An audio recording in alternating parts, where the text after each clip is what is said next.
Conte de fées en français.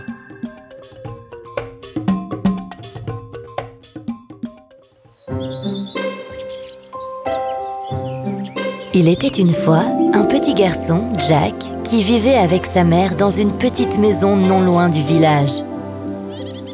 Il ne possédait rien et ne pouvait pas gagner d'argent. Ils avaient déjà tout vendu pour pouvoir s'acheter une maison.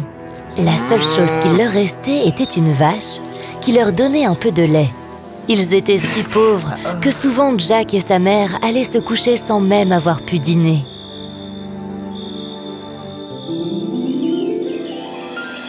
Jack faisait la traite de la vache tous les matins. Mais pour donner du lait, la vache devait être nourrie de fourrage.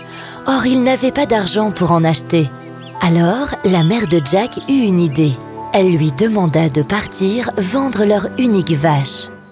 « D'accord, maman. » Jack se rendit au marché pour vendre la vache et sur le chemin, il rencontra un homme à l'allure étrange. « Bonjour, Jack. »« Bonjour. »« Où emmènes-tu cette vache, mon garçon ?»« Je vais au marché pour vendre cette vache. »« Oh, mon enfant, tu n'as plus besoin de marcher si loin pour cela. Donne-moi ta vache, je te la prends. » Ah, et qu'est-ce que vous me donnerez en échange de ma vache? J'ai une offre spéciale à te proposer. Tu m'as l'air d'un bon garçon. Et qu'est-ce donc? Je vais te donner des haricots magiques. Jack se montra très embarrassé.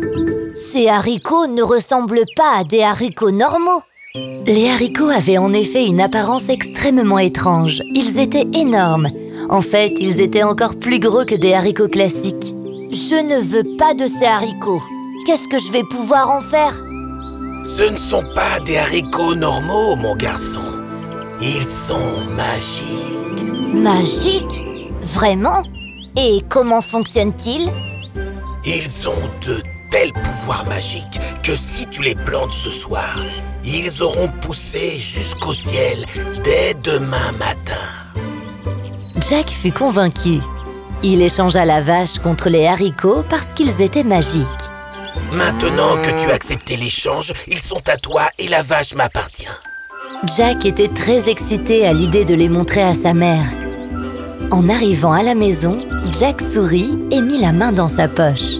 « Regarde tous mes haricots, maman! Ils sont magiques! » « Quoi? As-tu vendu notre vache pour le prix de ces haricots étranges? » « Eh bien oui, bien sûr, maman! Tu as vendu la vache pour des haricots? Es-tu stupide, Jack? » La mère devint furieuse et jeta les haricots par la fenêtre. Il est vraiment fou, cet enfant! Jack était très triste. Il monta en courant dans sa petite chambre dans le grenier et se mit à réfléchir tout haut. Comment ai-je pu me faire avoir comme ça? J'ai vendu la vache contre des haricots!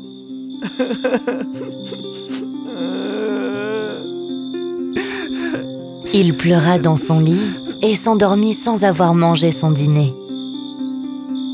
Lorsque le soleil se leva le lendemain matin, Jack se réveilla et regarda par la fenêtre. À sa grande surprise, il vit une tige d'haricots si longue qu'elle touchait le ciel.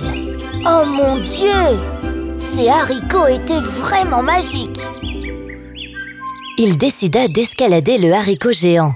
Le haricot géant montait encore et encore plus haut, jusqu'à toucher le ciel. Le petit Jack grimpa encore et encore, jusqu'à ce qu'il pût apercevoir les nuages qui flottaient dans les airs. C'est génial! Et tout paraît si petit vu d'en haut! En grimpant encore un peu plus haut, il atteignit une grande porte dorée qui brillait et reflétait les rayons du soleil. Wow. Il avança un peu et la porte s'ouvrit. C'était un véritable royaume dans le ciel. C'était magique. Jack fut vraiment surpris par la beauté de ce royaume. Alors qu'il entrait dans le royaume, il vit un effrayant géant endormi sur une chaise. Jack se sentait affamé après avoir escaladé la tige du haricot géant. Alors, il entra doucement à l'intérieur et se dirigea vers la cuisine. Il y avait des fruits et du lait. Alors qu'il s'approchait pour les attraper, il entendit un bruit très fort. Oh! Mais qu'est-ce que c'est que ce bruit? Jack était terrifié. Il courut pour aller se cacher dans un petit trou. Fille, faille, faux, femme, je peux sentir l'odeur d'un petit homme.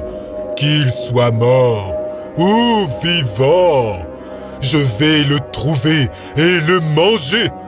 Il n'y a rien de meilleur qu'un petit homme grillé sur une tartine.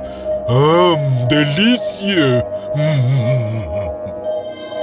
Comme le géant ne trouva pas de petit être humain, il mangea la nourriture qu'il avait laissée sur la table.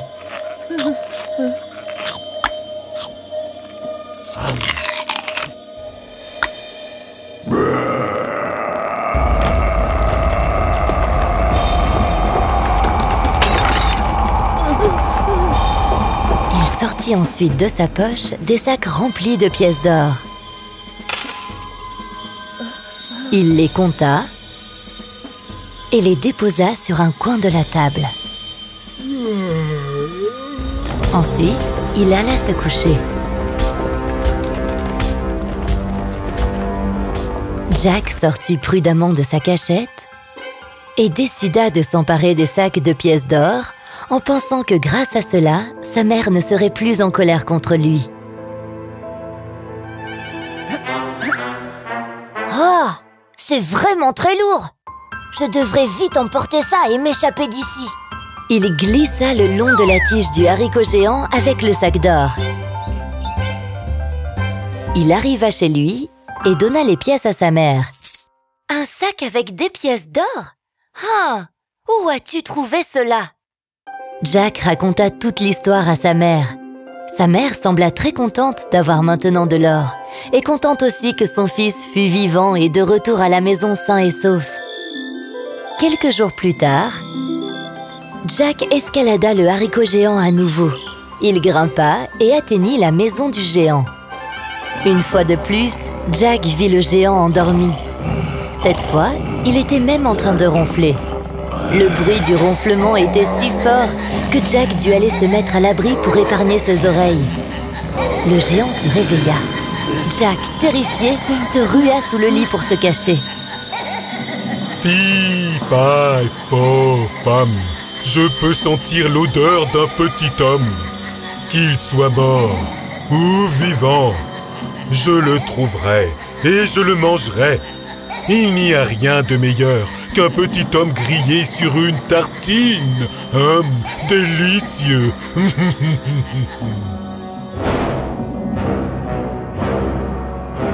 Mais il n'y a pas de petit garçon ici. Le géant ne trouva personne. Il prit une poule et se mit à hurler. Pond un œuf en or, maintenant. La poule pondit un œuf entièrement recouvert d'or. Le géant le prit pour le mettre dans le panier et partit se coucher. En s'avançant un peu, Jack se dit que la voie était libre. Il prit la poule et s'enfuit immédiatement en redescendant allègrement le long du haricot géant. En rentrant à la maison, il raconta toute l'histoire à sa mère. « Regarde, maman, j'ai ramené une poule cette fois-ci.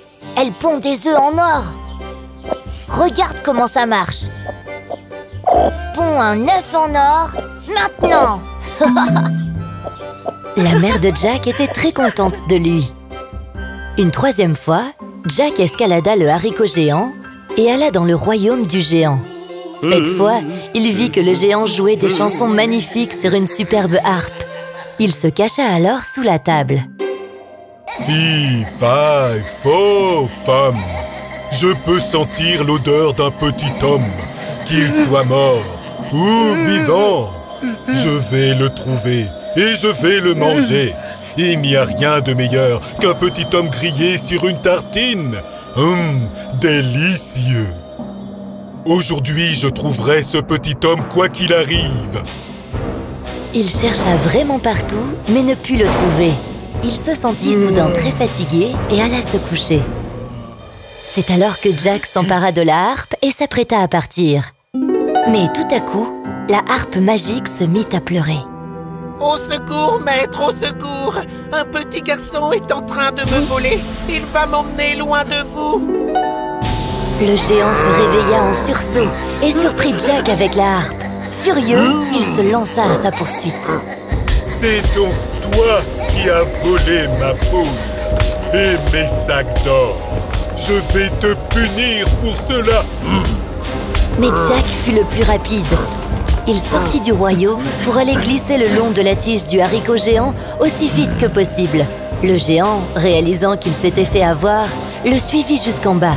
Jack glissa, glissa, glissa et descendit du haricot géant et alla chercher une hache dans sa maison.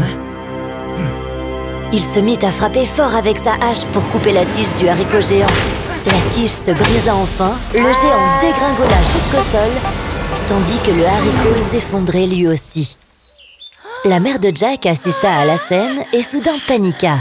Elle réalisa que tout cela était de sa faute, car elle n'avait jamais empêché Jack de voler des choses qui ne lui appartenaient pas. Jack était devenu gourmand et envieux, et il pourrait gâcher sa vie à cause de toute cette histoire.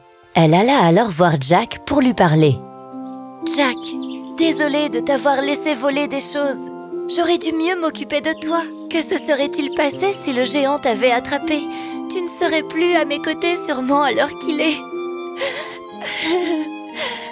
Maman, j'ai appris une belle leçon aujourd'hui.